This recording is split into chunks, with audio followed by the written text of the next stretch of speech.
Hey everybody, this is your Black Gaddy coming at you again with another countdown. This time we're going to talk about the top 10 gay black singers. Now, I know it's not easy being anything but heterosexual in our black communities, but this difficulty must be multiplied 100 times if you're in the public eye.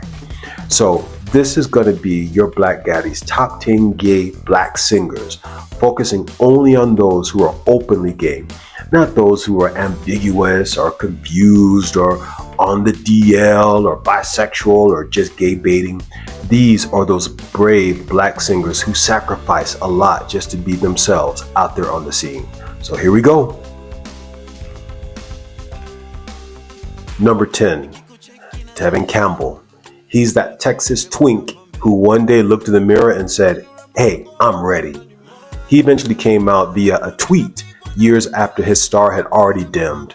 So no one was shocked when he came out, but we still applauded his courage. Number 9, Janelle Monáe. Now look, she wasn't fooling anyone with all those lesbo robot innuendos in her music before she officially came out. I guess the funny thing about her coming out is that her music got substantially less interesting once she was out of the closet. Too bad.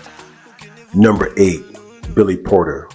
Now, I have actually met Porter in person and have attended a number of his events around New York City. He may sometimes come across as a bit too flashy or extravagant, making it a little difficult for him to really mesh with the ultra-conservative black communities. But at the same time, I applaud Billy Porter for being brave all the way around. Number 7, Brittany Howard. You may not know her, but she was the lead singer of a group called Alabama Shakes before going solo. And from the very start, she was always unafraid to sing about the woman that she is, the women that she loved, and even name some of them in some of her songs. So kudos to Brittany for being brave from the very, very beginning. Number 6, Little Richard.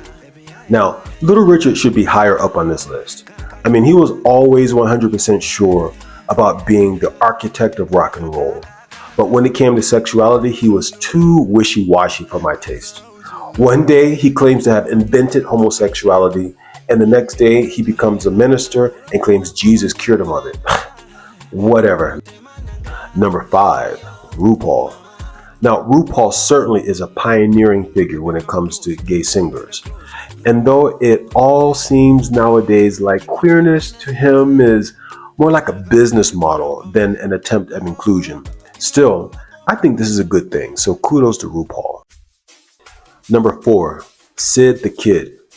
Now, like Howard, Syd is a contemporary artist, and she never was in the closet from the very beginning. She always displayed her girl-on-girl love life in her lyrics as the leader of the internet and also as a soloist. And she is one of my favorite contemporary artists. So Syd, you the kid. Number 3, Rahsaan Patterson. From his days on Kids Incorporated to writing hit songs for artists like Brandy to having a long and stable career, Rahsaan created his own path on his own terms as an openly gay artist whose career began in the 1990s. Now, I have seen him perform in New York City, and I have all of his albums. Most of them are of very high quality, and they're sometimes experimental. But Rahsaan Patterson is an artist that I truly love and that I completely admire for breaking the rules and sacrificing for his own art. Number 2, Meshell Ndegeocello. Unafraid to deal with sexuality from her very first album in 1993, Meshell has always been able to do whatever she wanted in the music business. And this is because she shuns the spotlight and she seems to care very little about mainstream acceptance. And this has allowed her to enjoy a career that spans more than 3 decades. She's another one of my very favorite artists.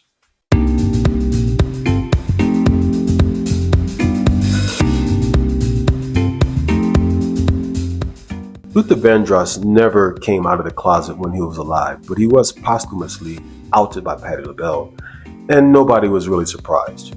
Elton John and Barry Manilow have sold hundreds of millions of records, so they can be as gay as they want to be. Losing 2 or 3 million bigoted record buyers for them ain't nothing but a thing. But for Luther, it would have been a big problem. Billy Preston. We now know that hiding his sexuality right until before his death was related to the substance abuse problems that he suffered through most of his life. He was a brilliant artist, but he was not able to deal with the demons of sexual abuse and hiding his sexuality for his entire career. Tracy Chapman. We respect Chapman for not commenting on her personal life, but we can't say the same for longtime ex-girlfriend Alice Walker. She sure had a lot to say about their relationship. Jermaine Stewart. Not a word from his lips, but it wasn't necessary either.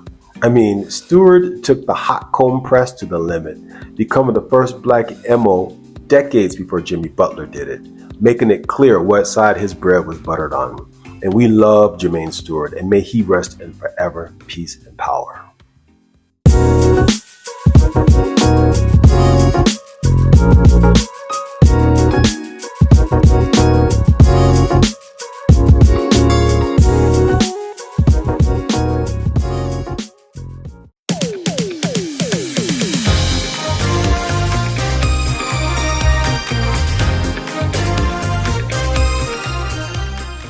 Number 1, Sylvester. More than Little Richard or anyone else, Sylvester pioneered the queer movement in business, and he never wavered, never second-guessed himself, and never bent to industry pressure to play it straight or to play it safe. Even when he was stricken with AIDS, he made sure to stay in the public eye, forcing us to never forget the sacrifices he was making so that people like Lil Nas X and Frank Ocean would not have to do the same thing when they came out. Thank you, Sylvester, for being a pioneer and number 1 on this countdown.